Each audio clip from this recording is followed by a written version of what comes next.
Yadira Cadena, abogada de Rafael Correa en el caso Balda, reconoce que visitó a la ex agente de inteligencia en la cárcel, presuntamente por pedido de la procesada. Viceministra de Justicia presentó una denuncia en la Fiscalía para que se investigue la visita de la asambleísta Sofía Espina a la cárcel 4 de Quito. La directora de la penitenciaría fue destituida. Detienen a sospechosa de doble crimen en Guayaquil. La mujer habría planeado el asesinato de su madre y su hermana. Gobierno implementó nuevo sistema de seguridad para prevenir accidentes de tránsito a través de dispositivos monitoreados por el EQ 911. Persecución policial terminó con la captura de 3 sujetos acusados de robo a transeúntes en el norte de Quito. En lo internacional, Asamblea de la ONU insta a Venezuela que acepte el ingreso de ayuda humanitaria para solucionar la crisis del país bolivariano.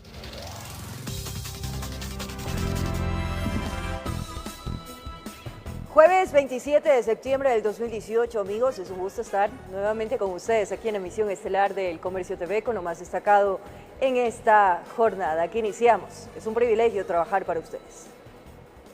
En medio de intensos discursos en el Pleno de la Asamblea Nacional, el proyecto de reformas a la Ley de Comunicación superó el primer debate. Se espera que la comisión encargada revise las observaciones planteadas y se analice si son o no acogidas. El primer debate de la ley se reactivó este jueves con un intenso cruce de discursos en el Pleno. Los legisladores correístas defendían la actual ley de comunicación y rechazaban, por ejemplo, la eliminación del llamado linchamiento mediático. Como ejemplo mostraron un video en el que el expresidente Abdalá Bucaram ofendía a las legisladoras Marcela Guiñaga y Gabriela Rivadeneira. Eso en un medio de la ciudad de Guayaquil. ¿Saben cómo se llama ese espacio? Opinión. Yo le pregunto al asambleísta Corozo, a los miembros de la comisión que tiene este proyecto. Asambleísta Corozo, usted tiene madre, usted tiene hija, usted tiene quizás un familiar a que lo traten así a cuenta de la opinión.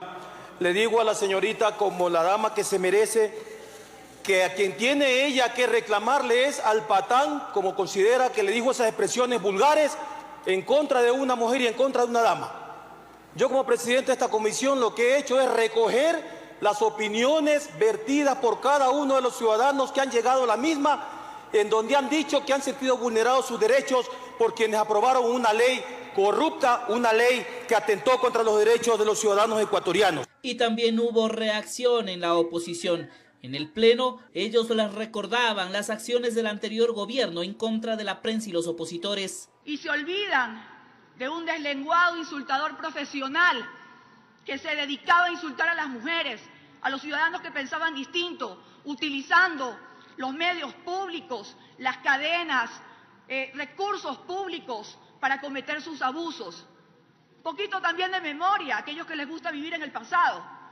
Por supuesto que me solidarizo con todas las legisladoras. Yo también he sido blanco de ofensas y de insultos por parte del gobierno anterior. Citan casos aislados.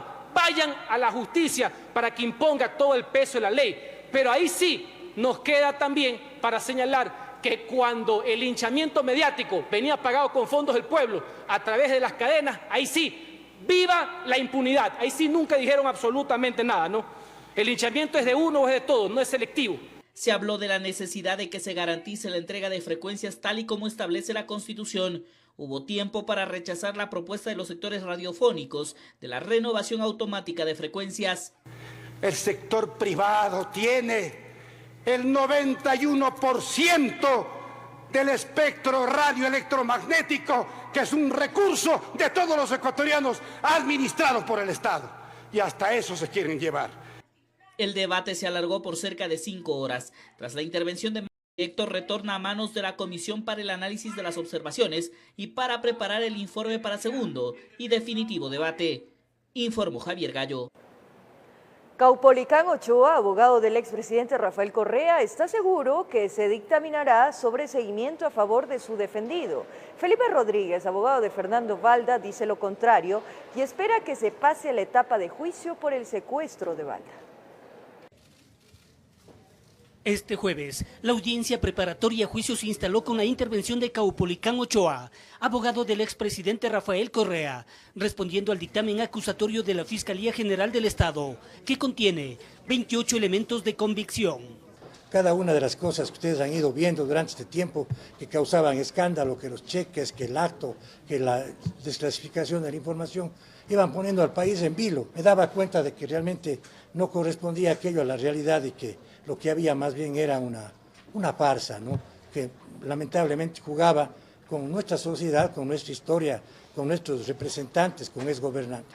La Fiscalía solicitó sean llamados a juicio a Correa, Pablo Romero, exsecretario de Inteligencia, y los agentes actualmente detenidos, Diana F. y Raúl Che, acusados de asociación ilícita y por el secuestro del ex asambleísta Fernando Balda en Colombia. Desde el lado del ex jefe de Estado, existe optimismo. Que esto debería terminar con un sobreseimiento porque no ha quedado nada válido en ese proceso. Optimismo que también se aprecia del otro lado de la orilla. Felipe Rodríguez, abogado de Balda, argumenta que existen elementos suficientes para ir a juicio.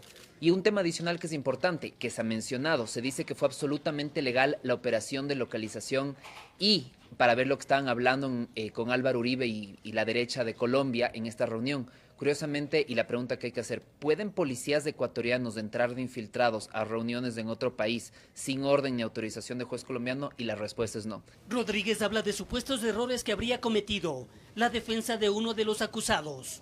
Ni una sola de las fojas que se ha utilizado por parte de la defensa Rafael Correa coincide con el expediente. Ustedes van a ver que lo que se va a generar aquí es una confusión. Cuando la juez tenga que analizar tal o cual argumento, va a encontrar que lo que se dijo no está en el expediente.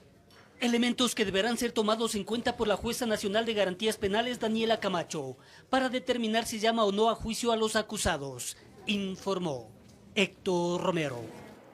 El Ministerio de Justicia presentó una denuncia a Fiscalía para que se investigue el presunto delito que se habría cometido en el Centro de Rehabilitación Femenino, en donde la asambleísta Sofía Espín visitó a Diana Falcón, exagente de la SENAIN acusada del secuestro del político Fernando Balda. Liliana Guzmán, en calidad de viceministra subrogante, fue quien realizó la denuncia ante la Fiscalía, luego de que a sus manos llegara el informe de la entonces coordinadora del Centro de Rehabilitación en donde ocurrieron los hechos. Para que se inicien las investigaciones que correspondan, se pueda identificar el tipo de delito que se habría cometido y más aún establecer quiénes serían los responsables. Pero mientras esto se investiga, la cartera de Estado ya tomó acciones administrativas. La primera fue separar del cargo a la máxima autoridad de la cárcel femenina. Ella en el informe argumenta y dice que estaba en su oficina y que nunca tuvo conocimiento, pero como coordinadora es responsable de dirigir y administrar. Por eso la decisión, o sea, no puedo decir yo estaba en mi despacho y no sé lo que pasó. En su cuenta de Twitter, la asambleísta Sofía Espín se defendió y dijo: entré como una ciudadana común, me pidieron cédula, me pusieron un sello en la muñeca. Decir que burlé los controles es una farsa. Pediré certificación de bitácora y videos. Cuidado, se pierden por arte de magia cuántica. Mientras que la abogada Yadira Cadena, quien forma parte de la defensa del expresidente Rafael Correa, aseguró que fueron a visitar a Falcón por pedido de ella. Diana Falcón aceptó hablar conmigo en la audiencia. Ella solicitó una visita en la audiencia, tuvimos contacto y además la visita nosotras la cumplimos con todas las legalidades del caso. Yo ingresé presentando mi credencial. Pero las autoridades de justicia dicen lo contrario. Incumplió. Porque revisado el informe de la ex coordinadora, revisada la bitácora y revisada los videos, evidencia incumplimiento de los procedimientos establecidos. Además, la defensa de Diana Falcón tampoco descarta tomar acciones por su cuenta. Tocaría ver primero en qué tipo penal podría encasillar la conducta del asambleísta o únicamente puede ser una falta administrativa. Informó Carolina Basante. Por su parte, en la Asamblea Nacional, legisladores de las bancadas de oposición piden que el Consejo Administrativo de la Legislatura inicie una investigación interna en contra de la asambleísta Sofía Espín por su visita en la cárcel a la procesada en el caso Balda. Hay reacciones desde la presidencia de la legislatura. El pedido lo realizan desde el bloque de Creo, que el Consejo Administrativo de la Legislatura de manera inmediata inicie una investigación en contra de la legisladora Sofía Espín, luego de que confirmara que visitó en la cárcel a una testigo protegida. Para que la Asamblea se pronuncie, no podemos quedarnos impávidos en este lamentable hecho que opaca la institucionalidad. Para esto es necesario que el CAL analice el comportamiento de la asambleísta Sofía Espín y determine si es que existen los elementos necesarios para una sanción. Que la actuación de la legisladora correísta es un delito claro y que desde la Asamblea se debe dar una respuesta política, aseguran. Porque un testigo clave que es presionado y que se le habría dicho que confiese que su testimonio fue obtenido por la fuerza, con vulneración de su salud, por parte de las estructuras de justicia del Ecuador. Eso no puede quedar así. Estos son los temas que se tienen que aclarar. La presidenta de la Asamblea, mediante su cuenta de Twitter, respondió a la denuncia asegurando: la Asamblea gestionará y entregará toda la información necesaria para investigar y clarificar los hechos irregulares. La prepotencia y las acciones desafiantes no pueden intervenir en la justicia. Pero desde el bloque correísta y reacciones, la legisladora Marcela Guiñaga defiende el accionar de Sofía Espín. Asegura que no se puede decir que se ha cometido un delito. Si un legislador lo hace para visitar a cualquier persona, a mí no me parece que hay ninguna prohibición en ese sentido. Y asegura que lo que buscarían desde la oposición es montar un show político. Aquella persona que dice que le parece inadecuado, indebido, que supuestamente ha ejercido presiones, tiene que demostrar si así fuese para entonces que se investigue. En todo caso, se espera que en las próximas horas se conozca si el CAL asume la responsabilidad de analizar esta actuación, aunque se ha prometido desde el bloque de Creo que en la próxima sesión de pleno solicitarán cambiar el orden del día para que sea el máximo organismo de la Asamblea el que tome una decisión en este caso. Informó Javier Gallo. Cambiamos de tema. El presidente del Consejo de Participación Transitorio, Julio César Trujillo, ratificó que tanto los miembros del CNE como de la entidad de la que es titular estarán en sus puestos hasta que se cumpla el tiempo previamente establecido. Mientras tanto, los representantes de la Corporación Participación Ciudadana llevaron propuestas al CNE transitorio para que los comicios del 2019 sean lo más transparente y democrático posible. El primero en llegar al Consejo Nacional Electoral fue el doctor Julio César Trujillo, presidente del Consejo de Participación Transitorio. Él aseguró que el motivo de su presencia ahí fue conocer un informe de actividades realizadas por los consejeros transitorios y ratificó que los mismos estarán al frente de la entidad hasta el día previamente establecido. Y que se salga de la cabeza cualquier ecuatoriano que piense que podemos prolongar nuestras funciones. Nuestras funciones son transitorias y nos iremos a la casa el momento en que se cumpla el plazo para el cual hemos sido designados. Lo mismo sabe nuestro Consejo Nacional Electoral. Que se está a tiempo para culminar con la elección de los consejeros definitivos. Bueno, tenemos que hacerles alcanzar el tiempo. Vamos a designar el definitivo, por supuesto. Pero más tarde llegó hasta el mismo sitio Ruth Hidalgo, directora de la Corporación Participación Ciudadana. Ella, en cambio, ingresó con propuestas para los comicios del próximo 2019. Acordémonos que estas son elecciones seccionales y las elecciones seccionales, algunos alcaldes y prefectos estarán por la reelección. Por lo tanto, existe y tiene la obligación de observar el artículo 219 del Código de la Democracia, que prohíbe expresamente utilizar espacios como inauguración de obras o promoción de su imagen. Eso por un lado. Por otro lado, sí quisiéramos también reforzar la obligatoriedad de que los actores políticos deben enfrentar sus puntos de vista a través de procesos de diálogo, pero sobre todo de propuestas de foros y discusión y debate. Las dos reuniones se mantuvieron a puerta cerrada. En Quito informó Andrea Orbe. La defensa del estadounidense que se encuentra detenido en Quito por presunto fraude al fundador de Facebook presentó en la Corte Nacional de Justicia la nulidad de extradición en el Ecuador, donde se encuentra detenido. Paul Ziegler, un estadounidense de 45 años y diseñador de páginas web que huyó en 2015 de un juicio por presunto fraude y extorsión al fundador de Facebook, Mark Zuckerberg, y a quien exigió la mitad de la empresa tecnológica por supuestamente haber colaborado en su desarrollo, presentó en la Corte Nacional de Justicia en Quito la nulidad del auto de extradición en Ecuador, donde está detenido desde el pasado 23 de agosto. Ante la posibilidad de que la nulidad de la orden de extradición presentada no sea aceptada y siga adelante el proceso, el abogado habría solicitado medidas alternativas como una fianza o arresto domiciliario. Paul Ziegler no ha cometido ningún delito en el Ecuador y tampoco tiene ninguna sentencia condenatoria de los Estados Unidos. Es un proceso que se inició en los Estados Unidos, pero él no ha sido condenado por ningún delito. Para esto, el tribunal ecuatoriano tiene 3 días para pronunciarse sobre la solicitud. Por su parte, el abogado de Ziegler, Roberto Calderón, considera que existirían serias violaciones de la Constitución ecuatoriana y tratados internacionales sobre el plazo razonable para la privación de libertad, hecho que habría afectado la salud del detenido. La salud de Paul no se encuentra muy bien, creo que dentro del centro de privación de libertad, bajo las posibilidades que ellos tienen, han tratado de hacerlo mejor, pero sí a veces tiene cierto deterioro. A decir del abogado, entre Ecuador y Estados Unidos existirían 2 tratados de extradición y en ninguno contemplaría los delitos que se le atribuye a Ziegler, debido a que las infracciones relacionadas con tecnologías no existían en ese momento. Respecto a la situación legal de la familia del estadounidense, se comentó que el proceso migratorio se encuentra en curso. Informó Patricia Aldaz. La organización Surcuna, apoyada por el Colegio de Abogados, abrió una línea gratuita para brindar asesoría jurídica a mujeres que hayan sido judicializadas por aborto o parto. La asesoría también será dirigida a profesionales de la salud y abogados que requieran ampliar el tema.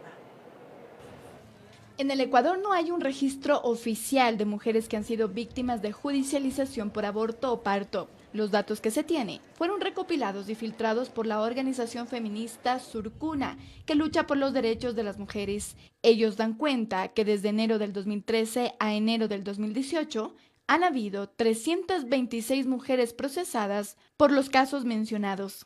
Es un sistema altamente estigmatizante, son constantemente cuestionadas, aun cuando ellas no hayan hecho nada. Porque en las cifras que nosotros manejamos, un 70% de las mujeres que son criminalizadas por aborto y parto en este país han sido criminalizadas por abortos espontáneos y por complicaciones obstétricas por las que llegan a un hospital, ¿no? 6 de cada 10 mujeres procesadas por aborto tienen menos de 19 años. Esta cifra incentivó a la organización, entre otras cosas, a abrir una línea en conjunto con el Colegio de Abogados para asesorar a quienes hayan sido criminalizadas. Es una línea que reconoce que la criminalización y la penalización del aborto es la penalización de la pobreza, porque son las mujeres empobrecidas las que mueren, enferman o van presas por aborto. Y es por esto que es un servicio gratuito que lo que pretende justamente es poder dar información a estas mujeres para evitar que sean penalizadas y a la vez darles acceso a una defensa legal adecuada. Apoyamos de manera irrestricta la creación de una línea de defensa gratuita para las personas, para las mujeres criminalizadas por aborto o parto. Pero la asesoría también puede ser para profesionales de la salud o abogados que quieran ampliar su conocimiento en el tema. Porque la fortaleza de esta línea es que las abogadas que trabajamos en la misma tenemos justamente una especialidad en el tema de aborto y parto. El número de teléfono de la línea libre, tal y como se la ha denominado, en la que se puede obtener asesoría, pero también defensa jurídica, es del 099-99-280-32. En Quito informó Andrea Orbe. Luego de que el presidente Lenín Moreno dispusiera ejecutar acciones urgentes tras los repetidos accidentes de tránsito en las vías del país, autoridades anunciaron los avances de las medidas implementadas, entre ellas el cambio de modelo de gestión en el control del transporte que serán monitoreados a través del ECU 911. Un nuevo modelo de gestión en el control del transporte del país en base a tecnología es una de las medidas implementadas hace unas semanas por el gobierno. Esto consiste en la adaptación de kits de seguridad a los autobuses intra e interprovinciales. Así lo explica Álvaro Guzmán, director ejecutivo de la Agencia Nacional de Tránsito. Ese computador a bordo guarda video y genera información. Tiene 4 cámaras instaladas en los buses y tienen una antena GPS. Este GPS permite que el Sistema Integrado de Seguridad ECU 911 monitoree constantemente la velocidad a la que va la unidad de transporte en todo su trayecto. Es a través de la velocidad y ese control operacional que nosotros vamos a comenzar a monitorear y prevenir y eventualmente sancionar. Nuestro último objetivo es la sanción. Aseguraron que ya se cuenta con los equipos para implementar a todo el parque automotor que brinda el servicio intra e interprovincial. Y dentro de los próximos 35 días estará el 100% de las unidades que circulen en las vías con los equipos implementados. A esto se suma la reubicación de fotorradares en puntos donde se han registrado mayor accidentabilidad. Se tiene previsto terminar de reubicar 100 fotorradares hasta finales de septiembre y 300 adicionales en los siguientes 30 días. Informaron también que restan cerca de 70 días para que los transportistas cumplan con la resolución emitida por la Agencia Nacional de Tránsito. Para que todos los vehículos de transporte público inter e interprovincial tengan cinturones de seguridad. Dentro de la evaluación que se está realizando a los conductores, resaltaron que además se está analizando sus condiciones laborales. ¿Cuál es el tratamiento? ¿Cuántas horas de trabajo pueden trabajar de acuerdo a la ley? Si están asegurados al seguro social, que cumplan todo lo establecido en la norma. Todo esto se complementará con las reformas a la ley de tránsito. Lo que estamos es evaluando cuáles son esas reformas. Algunas de esas pueden estar en la gobernanza de tránsito, otras pueden estar en las escuelas de conducción, en las infracciones. En Quito informó Adriana Rojas. En una vía de tercer orden en la provincia de Los Ríos, un camión cayó desde un puente dejando 4 personas heridas. Se presume que el conductor perdió el control del automotor que iba cargando con sacas de abono. Juan Mendoza quedó hospitalizado tras accidentarse en la vía de tercer orden San Francisco Tres Marías, en la parroquia San Carlos de Quevedo. El vehículo circulaba cargado con sacas de fertilizantes cuando aparentemente el conductor perdió el control del mismo y se salió de la carretera cayendo desde un puente por varios metros hasta quedar volcado cerca de un pequeño estero. Como le digo, el carro se apagó así media loma. Iba lleno de fertilizante y no sé qué le pasó al chofer porque se fue para atrás. De los 6 ocupantes del vehículo, 4 resultaron heridos. Para el rescate participaron personal de CTE, policía, bomberos y Ministerio de Salud. Personas de sexo masculino, las cuales estaban con politraumatismos, 2 ya fueron dados de alta. El conductor del pesado automotor fue detenido por la policía de tránsito. En estos vehículos de carga pesada es la mecánica preventiva que deben tener estos vehículos. Tomen en cuenta que son cargas que van de toneladas. El camión fue trasladado a los patios de retención de la Policía Nacional en Quevedo. Desde Los Ríos informó Odette Camacho. Ahora les contamos que la Policía Nacional detuvo a la sobreviviente de un doble crimen ocurrido en una urbanización privada en la ciudad de Guayaquil. La detenida es la sospechosa de haber planeado el asesinato de su hermana y su madre, presuntamente por un posible litigio por herencias. En el doble crimen en una urbanización de la vía San Borondón, serían 6 las personas que habrían participado en el terrible asesinato de la señora de 68 años y de su hija de 26. En la lista están los 4 sujetos que ingresaron por la parte posterior del conjunto residencial. La quinta persona sería la hija, que también se encontraba en el domicilio. Ella habría gritado para pedir ayuda, pero lo extraño del caso es que cuando llegó la Policía Nacional y personal de seguridad, supuestamente tenía la cinta de embalaje en la boca y en las manos casi flojas. Y el último implicado sería la pareja de esta ciudadana. Hubieron importantes contradicciones e inconsistencias en el relato de esta persona que se encontraba en el lugar, que permitió a la Policía Nacional, a la DINASED, realizar una serie de investigaciones y determinar que lamentablemente esta persona podría ser la autora intelectual de la muerte, en este caso, de esta señora y de su hija. La sospechosa se encuentra retenida y la Fiscalía receptó su versión de los hechos, según la DINASEG ha aportado con importante información que ayudará a resolver ese caso lo antes posible. Sería una situación de un interés económico, algún tema de alguna herencia que se encontraba tal vez en litigio por parte de ahí de la familia, que había dejado en todo caso pues el padre de estas chicas, y eso fue lo que lamentablemente causó este lamentable desenlace. Ella fue trasladada a la unidad de flagrancia la noche de ese miércoles y a la misma hora la policía realizaba un allanamiento en la cooperativa Ficoa de Montalvo, en el noroeste de Guayaquil, donde retuvieron ese vehículo. Nosotros conocemos que este vehículo es de propiedad o fue comprada mediante un contrato de compra y venta por la pareja sentimental de la olla prendida, quien justamente habría estado utilizando este vehículo e incluso en las horas posteriores al cometimiento del hecho.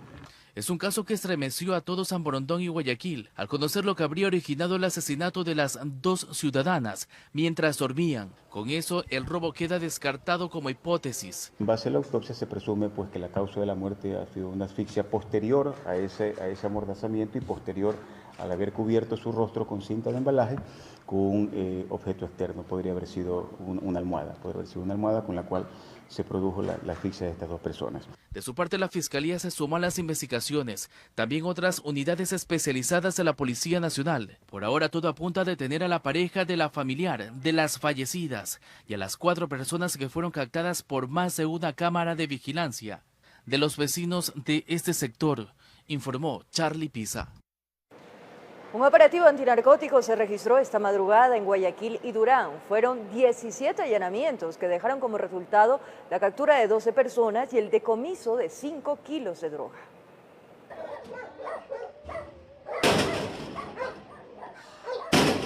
...17 viviendas fueron allanadas en el sector de Bastión Popular y Pascuales, en Guayaquil, así como en el Cantón Durán. Los agentes policiales buscaban a los integrantes de una red delictiva dedicada al tráfico de drogas. La droga la traían desde la provincia de Esmeraldas, era traída hacia la ciudad de Guayaquil en vehículos acoplados, ¿sí? Encaletados y en este caso eran embodegadas en algunas viviendas para posterior ser distribuidas a los microexpendedores. Se detuvo a 12 personas, entre ellas al cabecilla de la banda, y se decomisó más de 5 kilos de droga. La fiscal a cargo de las investigaciones señaló que los integrantes de la organización son investigados también por el delito de asesinato. La Fiscalía y la Unidad contra el Tráfico contra el Consumo Interno ha realizado una investigación aproximadamente de 4 meses en contra de una organización que se ha recabado información que se estaría dedicando al tráfico de sustancias sujetas a fiscalización, así como se presume también delitos contra la vida. Informó Jorge Salazar. En Pastaza, miembros de la unidad antinarcóticos decomisaron 91 kilos de clorhidrato de cocaína tras detener a un automóvil que viajaba desde Sucumbíos. El costo de este estupefaciente es de alrededor de $3 millones en el mercado internacional. El mayor cargamento en la historia de la lucha contra las drogas, emprendida por la Unidad Antinarcóticos de Pastaza, se logró capturar este jueves a 27 kilómetros de Puyo en la vía Altena. Esto tras interceptar un automóvil y llevarlo a los patios del comando policial, donde se realizó la búsqueda, descubriendo que eran bloques tipo ladrillo que se llevaban escondidos en caletas que se construyeron en la parte delantera como trasera. Cuando se extrajo toda la carga, se determinó que fueron 91. Después de la extracción, con la presencia de la fiscal de flagrancia, se realizaron las pruebas de campo y se determinó que se trataba de clorhidrato de cocaína. Nos damos cuenta que a la altura del motor, en la parte donde van los motores de las plumas, existía una caleta en donde se obtuvo la sustancia sujeta a fiscalización, y también en la parte posterior, a la altura de los maleteros. La unidad de antinarcóticos participó en el operativo y su comandante confirmó que efectivamente se trata de la mayor carga de droga que se haya capturado en Pastaza. Confirmando la ruta de Laguagrio, Coca, Tena, Puyo y para la zona de la sierra o la costa. El chofer del vehículo, la única persona que iba en el carro, fue detenido. En las próximas horas será llevado a la audiencia de calificación de flagrancia, donde se pedirá su prisión preventiva. Estamos hablando de un peso aproximado de 91 kilos. Estaríamos a gran escala, cuyo sanción, de acuerdo al artículo 220 del Código Integral Penal, estaríamos de entre 10 a 13 años. La carga tenía como identificación un logo que era la figura de un pez. Se presume que pudo haber salido de Colombia y su destino habría sido algún mercado del exterior, informó Carmita Argotti. Además, la Policía Nacional, mediante un operativo denominado Impacto 367, desarticuló una presunta red de narcotráfico delictiva que operaba en diferentes provincias del país. En El Oro se efectuaron 4 allanamientos y se detuvo a 8 personas.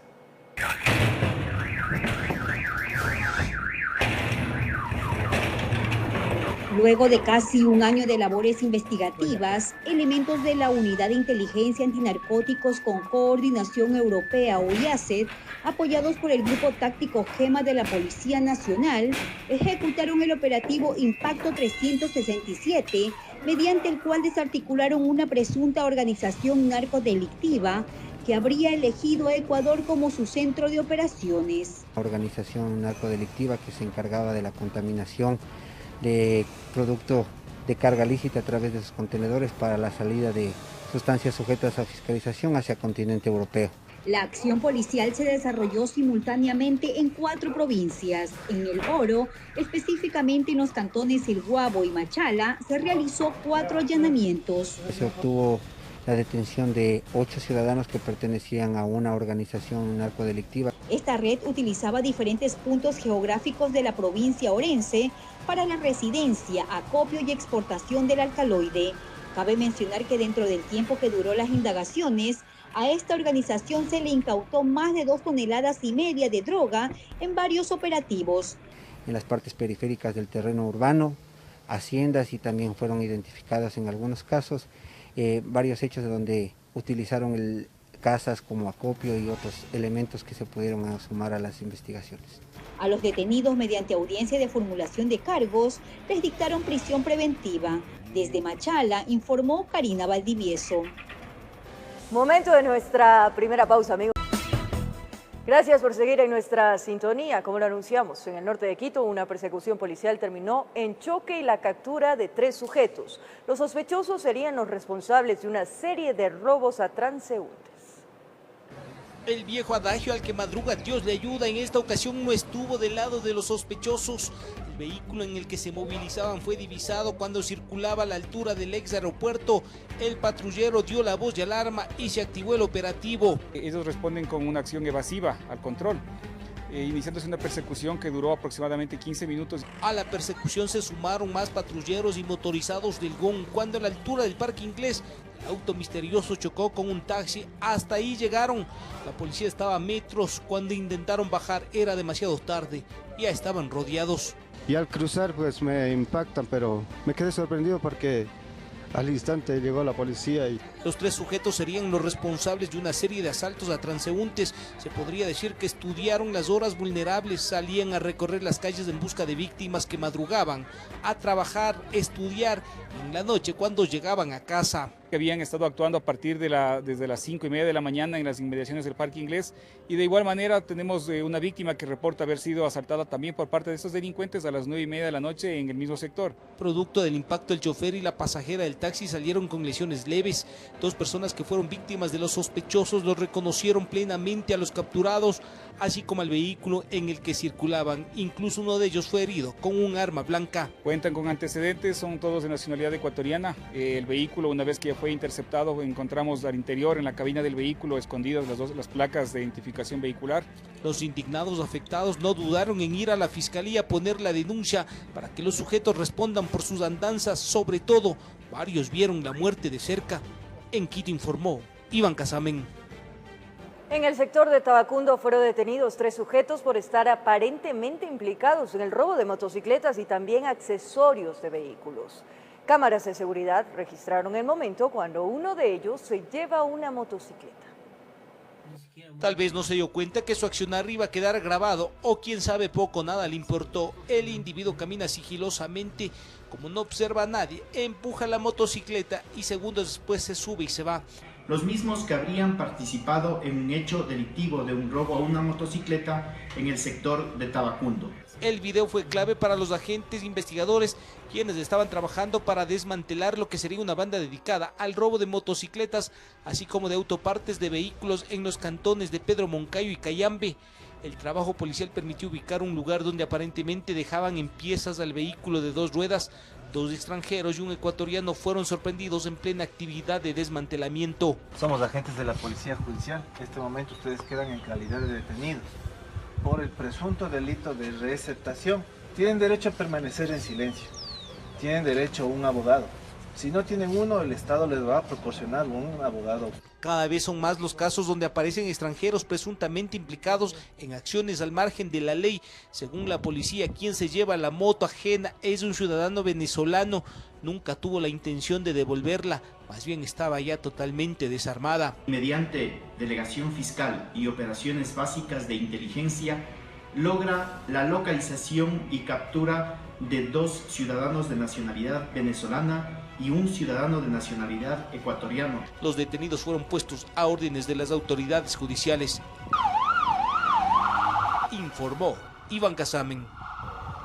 Banda de supuestos sacapintas cuya nacionalidad sería colombiana fue desarticulada por la Policía Nacional del Ecuador. En poder de los presuntos delincuentes se encontraron varias evidencias que los vincularían con actividades ilícitas.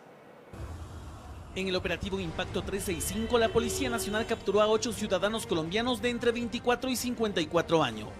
Bajo la modalidad del seguimiento de robo a personas y sacapintas, se logró desarticular esta banda el día de ayer, en donde estas personas están ya puestas a órdenes de nuestra justicia ecuatoriana. Según el director nacional de la Policía Judicial, las evidencias serían suficientes para que la Administración de Justicia pueda sentenciar a estos presuntos delincuentes. Como es un arma de fuego, como son algunos otros objetos como bolsos, el allanamiento a 2 domicilios donde se incautaron 2 vehículos, un arma calibre 38. La organización criminal había operado en el sector centro de la capital, donde procedieron a interceptar a un hombre que sacó de una entidad bancaria $18.000. Estas operaciones de este grupo especial de la Policía Nacional, de la CIPROVAC, hizo que se les ubique a toda la organización e inclusive al cabecilla. La denuncia del robo bajo la modalidad de sacapintas, así como la colaboración de la víctima con la policía, habría contribuido a la desarticulación de esta banda.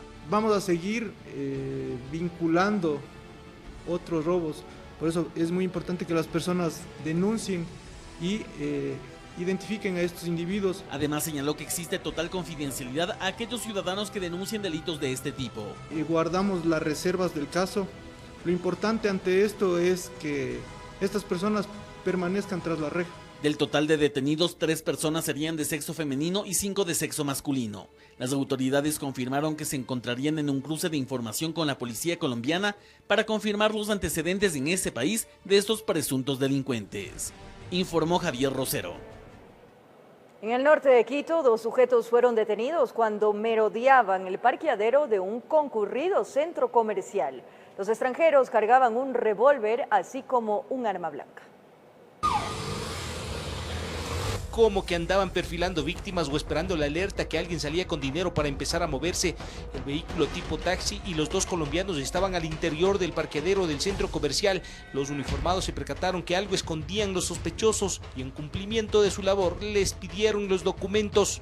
Se encontraban en una actitud sospechosa. Una reacción de la policía y en el interior de aquí del centro comercial se procedió a la detención. La actitud de los extranjeros puso en alerta a los uniformados con las medidas de seguridad del caso. Les obligaron a poner las manos sobre la cabeza. En la revisión a uno de ellos le encontraron un revólver listo para ser utilizado.